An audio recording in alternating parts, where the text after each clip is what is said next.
जय श्री राधे कृष्ण। आप सभी का आपके अपने YouTube channel BK Mishra present में बहुत बहुत स्वागत है। आइए आज आप सब सुनेंगे भाई दूज की कथा। कार्तिक मास शुक्ल पक्ष की द्वितीया तिथि के दिन भाई दूज का त्योहार मनाया जाता है। इस दिन को भैया दूज, यम द्वितीया, भ्रातृ द्वितीया, भाई दूज आदि नामों से जाना जाता है। इस दिन भाई अपने बहन के घर जाते हैं और अपने बहन का आतिथ्य स्वीकार करते हैं और बहन इनकी पूजा करती है, उन्हें तिलक करती है, जिससे कि यम देवता का कृपा प्राप्त होता है, भाई की आयु लंबी होती है तथा सुख और समृद्धि की प्राप्ति होती है। तो आइए सुनते हैं भाई दूज से जुड़ी हुई दो पौराणिक कथाएं। तो बोलिए प्रेम से यम देवता की जय, सर्वदेवी देवता की जय। पहली कथा के अनुसार भगवान सूर्य देव की पत्नी संज्ञा थी और इनकी गर्भ से जो कि यमराज तथा यमुना का जन्म हुआ। यमुना अपने बड़े भाई यमराज से बड़ा स्नेह करती थी।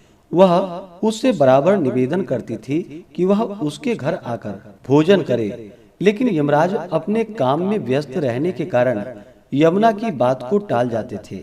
कार्तिक शुक्ल द्वितीया को यमुना ने अपने भाई यमराज को भोजन करने के लिए बुलाया। बहन के घर आते समय यमराज ने नरक में निवास करने वाले जीवों को मुक्त कर दिया। भाई को देखते ही यमुना ने हर्ष विभोर होकर भाई का स्वागत सत्कार किया तथा भोजन करवाया। इससे प्रसन्न होकर यमराज ने बहन से वर मांगने के लिए कहा। बहन ने भाई से कहा कि आप प्रतिवर्ष इस दिन मेरे यहाँ भोजन करने आया करेंगे तथा इस दिन जो बहन अपने भाई को टीका करके भोजन खिलाए उसे आपका भय बिल्कुल भी न रहे। फिर यमराज तथा अस्तु कह करके यमुना को अमूल्य वस्त्राभूषण आदि दे करके यमपुरी को चले गए। ऐसी मान्यता है कि जो भाई आज के दिन यमुना में स्नान करके पूरी श्रद्धा से बहनों के आतिथ्य को स्वीकार करते हैं, उन्हें यम का भय नहीं होता है। दूसरी कथा के अनुसार एक बुढ़िया माई थी, उसके 7 बेटे और एक बेटी थी। बेटी की शादी हो चुकी थी। बुढ़िया माई को एक दुख था कि उसके 7 बेटे में से 6 बेटे मर गए थे। जब भी उसके बेटे की शादी होती तो फेरों के समय एक नाग आता और उसके बेटे को डस लेता था। बेटे की वहीं पर मृत्यु हो जाती और बहू विधवा। इस तरह उसके 6 बेटे मर गए। 7वें की शादी होनी बाकी थी। इस तरह अपने बेटों को मर जाने के दुख से बूढ़ी माई रो रो कर अंधी हो गई। भाई दूज आने को हुई तो भाई ने कहा कि मैं बहन से तिलक कराने जाऊंगा। माँ ने कहा कि ठीक है। उधर जब बहन को पता चला कि उसका भाई आ रहा है तो वह खुशी से पागल होकर पड़ोसन के पास गई और उससे पूछने लगी कि जब बहुत प्यारा भाई घर आए तो क्या बनाना चाहिए। पड़ोसन उससे जलती थी तो उसने उसे सब गलत बता दिया कि दूध से रसोई लेप, घी में चावल पका, और फिर बहन ने ऐसा ही किया। उधर भाई जब बहन के घर जा रहा था तो उसे रास्ते में एक सर्प मिला। सर्प उसे डसने को तैयार हुआ। भाई बोला कि तुम मुझे क्यों डसना चाहते हो। सर्प बोला कि मैं तुम्हारा काल हूँ और मुझे तुमको डसना है। भाई ने उससे निवेदन किया कि मेरी बहन मेरा इंतजार कर रही है। जब तिलक करा के मैं वापस लौटूंगा तब तुम मुझे डस लेना। इस पर सर्प बोला कि भला आज तक कोई अपनी मौत के लिए लौट कर आया है जो तुम आने के लिए कह रहे हो। भाई ने कहा कि अगर तुझे यकीन नहीं है तो तू मेरे झोले में बैठ जा। फिर सर्प ने ऐसा ही किया। बहन के घर जब भाई आया तो वह बहुत खुश हुई। भाई बोला कि बहन जल्दी से खाने को दे, बड़ी भूख लगी है। अब बहन खाना कैसे दे, क्योंकि पड़ोसन के बताए अनुसार दूध से लेपकर रसोई सूखी नहीं और घी में चावल पके ही नहीं। तब भाई ने कहा कि बहन इतनी देर क्यों लग रही है, तू क्या पका रही है। ऐसे में भाई ने बहन को पूरा तरीका बताया कि गोबर से रसोई को लीप, दूध में चावल पका, बहन ने ऐसा ही किया। खाना खाने के बाद भाई को बहुत जोरों की नींद आने लगी। इतने में बहन के बच्चे आ गए। बोले कि मामा, हमारे लिए तुम क्या लाए हो? उसका भाई बोला कि मैं कुछ नहीं लाया हूँ।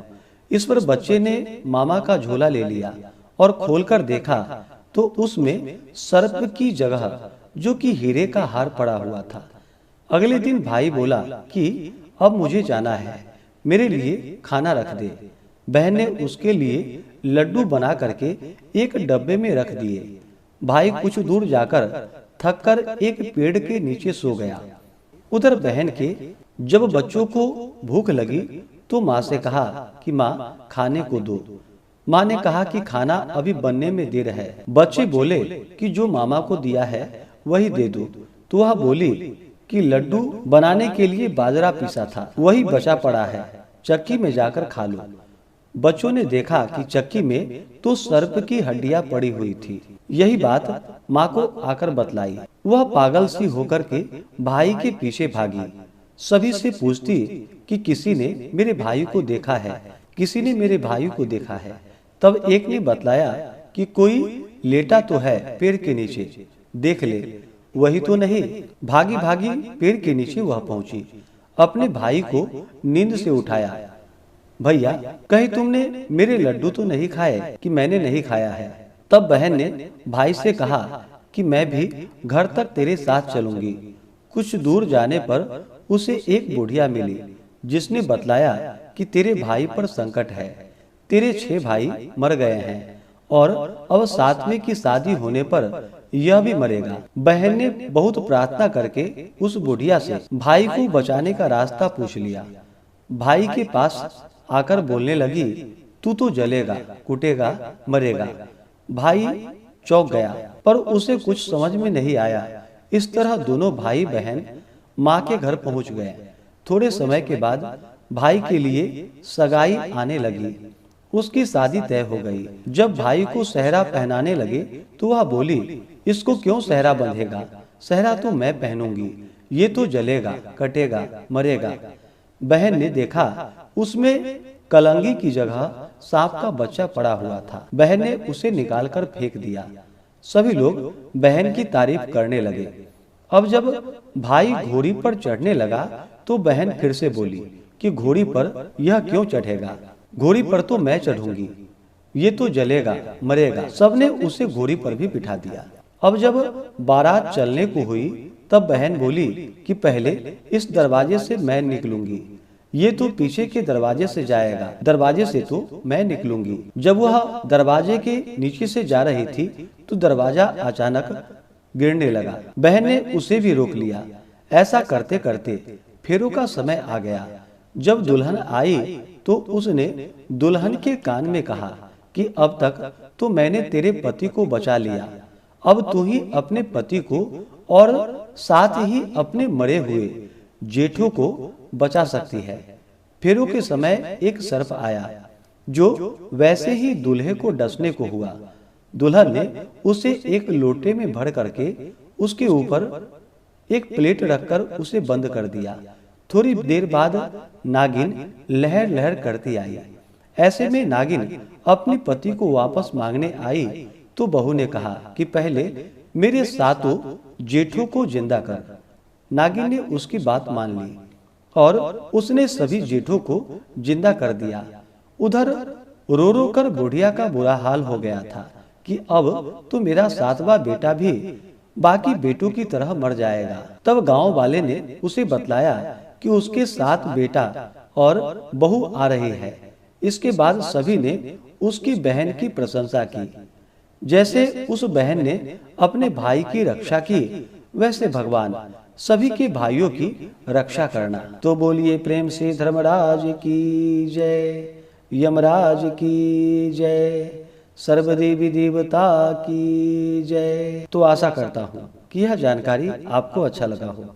इसी प्रकार से ज्ञानवर्धक जानकारियाँ प्राप्त करते रहने के लिए, व्रत पूजा के बारे में जानने के लिए, कथा को सुनने के लिए चैनल पे अगर आप पहली बार आए हैं तो चैनल को लाल बटन दबा करके सब्सक्राइब करें, साथ में बेल आइकन घंटी को दबाएं ताकि आने वाली वीडियो का नोटिफिकेशन आपको समय से मिलता रहे।